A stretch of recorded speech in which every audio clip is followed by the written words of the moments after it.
Find the principal value of cos inverse √3/2. ഇതാണ് നമ്മുടെ ചോദ്യം. അപ്പോൾ ഇത് ചെയ്യാനായിട്ട് നമുക്ക് ആദ്യം അറിയേണ്ട കാര്യം എന്താണ്? The principal value branch of cos inverse. അതായത് കോസ് ഇൻവേഴ്സിൻ്റെ പ്രിൻസിപ്പൽ വാല്യൂ ബ്രാഞ്ച് നമുക്ക് അറിഞ്ഞിരിക്കണം. അങ്ങനെ സൈൻ ഇൻവേഴ്സിൻ്റെയും കോസ് ഇൻവേഴ്സിൻ്റെയും എല്ലാം നമ്മൾ കാണാണ്ട് പഠിച്ചു വെക്കണം. അത് പഠിച്ചു വെച്ച് കഴിഞ്ഞാൽ മാത്രമേ നമുക്ക് ഈ പറയുന്ന ആൻസർ ചെയ്യാൻ പറ്റൂ. അപ്പോൾ ആദ്യം അത് എഴുതി വെക്കുക. The principal value branch of cos inverse എന്ന് പറയുന്നത് എന്താണ്? ഈസ് ക്ലോസ്ഡ് ഇൻ്റർവൽ 0 to π ആണ്. അതിനുശേഷം നമ്മൾ ആലോചിക്കേണ്ടത് കോസിൻ്റെ ഏത് വില എടുത്താലാണ് നമുക്ക് √3/2 കിട്ടുക. അപ്പം കോസ് π/6 എടുത്താലാണ് നമുക്ക് √3/2 കിട്ടുക. അപ്പോൾ അതും എഴുതി വെക്കാം. കോസ് π/6 = √3/2. ഇനി പറയേണ്ടത് ആ പറയുന്ന ആംഗിൾ വാല്യൂ π/6 എന്ന് പറയുന്ന ആംഗിൾ വാല്യൂ എന്താണ്? Belongs to closed interval 0 to π ആണോ നോക്കുക.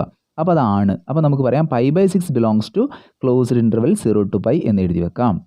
ഇനി നമുക്ക് ആൻസർ കിട്ടിക്കഴിഞ്ഞു. അതായത് ഈ പറയുന്ന കോസിൻ്റെ π/6 നമുക്ക് √3/2 കിട്ടുന്നത് നമ്മൾ മനസ്സിലാക്കി. അതായത് പ്രിൻസിപ്പൽ വാല്യൂ ബ്രാഞ്ച് എന്ന് പറയുന്നത് എന്താണ്? ഈ പറയുന്ന π/6 ആണ്. അപ്പോൾ നമുക്ക് അത് എഴുതി വെക്കാം. Therefore the principal value of cos inverse √3/2 is π/6.